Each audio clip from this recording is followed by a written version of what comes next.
Hello, survivors. Welcome to the new world. If you want a cubbyhole, here's the right place. Here in the garage, you can learn a lot about the wastes, straight from the devs. It goes without saying, don't forget to like and subscribe if you like what you see. Our guys appreciate this very much. It's go time. Survivors, for quite some time we've been reworking Crossout raid systems. Enemy raids belong to different factions. It was so before, it is still so now.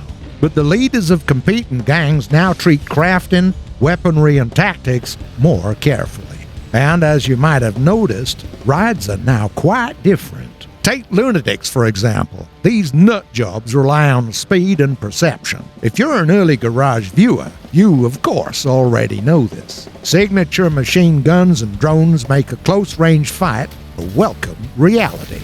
More often than not, there are raids with missile launchers. However, it's more dangerous to meet an enemy with an invisibility module. Usually, such raids prefer shotguns, act in groups, and hunt down a player with the lowest structure parameters.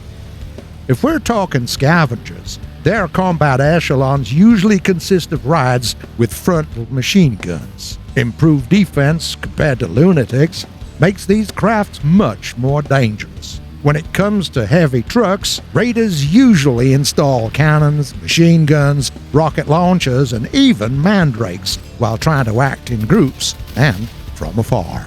Heavy raids with guided missiles are practically in the forefront of potential danger.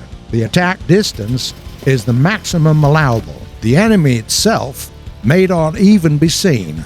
On the other hand, the missiles fly in high arcs, which means there's an opportunity to escape them mid-flight.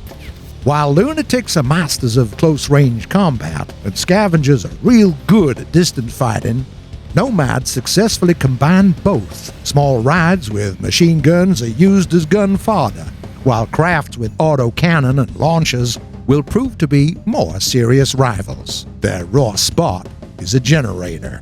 There are drone and invisibility lovers among nomads. They prefer to stay away and attack from the middle distance. Lunatics, scavengers, nomads, whatever faction you face in raids, the planning and preps need to be done thoroughly in advance. Keep this in mind while still in the garage. We're not done with this section yet, since there are new modes to tell you about. One of them is called counterattack. A small group of survivors needs to fight an object off an enemy and hold the position until the bulk strength arrives. Raiders have managed to set automatic turrets around the garret, but the defense system is thin-skinned and can be turned against the enemies. Also, the fighters needed a more advanced test drive mode. It's now live. You can enter through a Knuckles icon on the global map. You can try out your craft under real-life combat against other players, not actually being on a mission. You can fight for yourself or flex muscle in a group with your friends. You won't get any rewards, of course, but you can ride to the top of your bent. The number of respawns is unlimited. There is no selection of players by level. Training mission has been added. Mechanics spend them in close-to-combat conditions, with the enemy role attributed to shabby raids with remote control modules. These raids are controlled by delinquent faction members, so they compensate themselves big time. But it's okay. The more you sweat in training, the less you bleed in combat. A decent alternative to real-life combat. By the way, Refinery Map, which we told you about several episodes ago, is now available to everyone. It can be tested in the abduction raid. Go for it.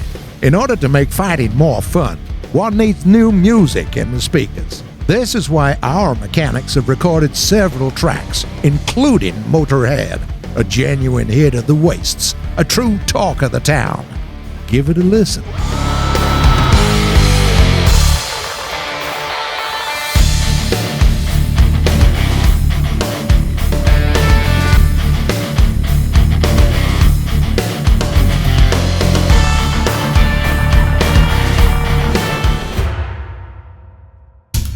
On December 8, Ex Machina Game, a creation of Targum Games, celebrates its 12th birthday.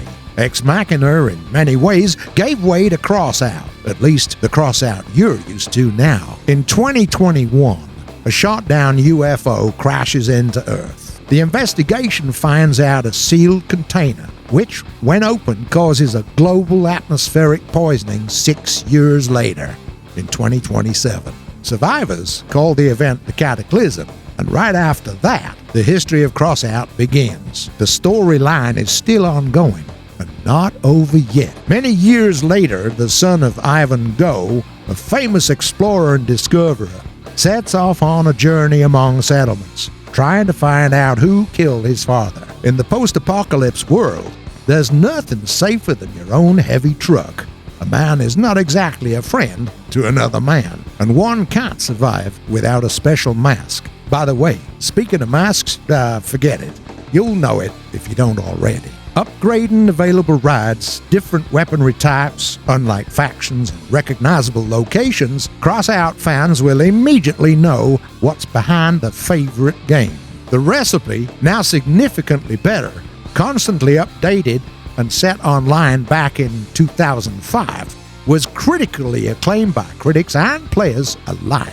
Without false modesty, we can say you're still touched and very proud of the game, of the add-ons, of the positive reception, and of the fans. The game itself is available in Steam. Anyone can have a look at it right now. To celebrate, we launch a small competition. Share your most vivid memories of Ex Machina in the comments. Something unusual definitely happened, didn't it, huh? 3 authors of the wildest stories will get 3,000 gold coins for their Crossout account. We'll draw the results in a fortnight. 1 week reserved for collecting the works, another one for carefully choosing the winners. Survivors, there's a new set in Crossout called Arachnophobia. Apart from many other, by all means, pleasant bonuses, it's remarkable for the new cabin called Karakurt. The Waste's legend spider drew its draft right after coming back from the mission, which brought notoriety on him. And the Brotherhood Masters decided on not refusing the hero, since they were quite interested in the results themselves. The build turned out to be surprisingly firm and comfortable. It's created mostly for those who love rides based on mechanical legs because it increases their max speed by 40%. To mark this occasion, our designers have updated a classical Walker V10 craft, which you may remember from the 9th episode of The Garage, in line with modern waste trends. One might say they pimped the ride. Let's have a look at the result.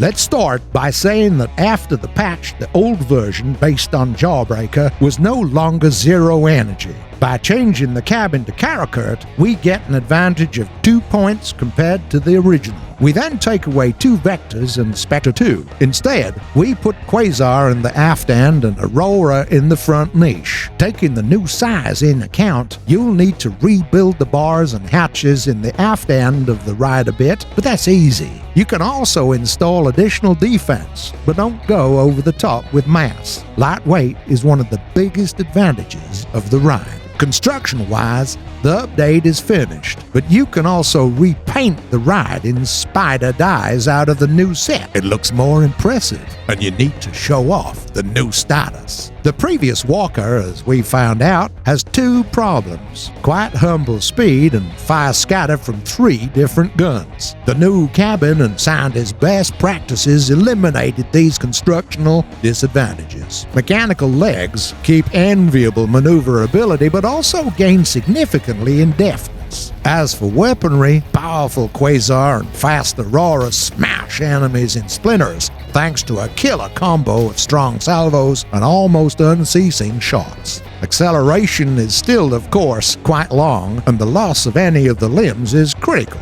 But to wish for something more is senseless. There's no limit to perfection, and the form factor applies certain restrictions.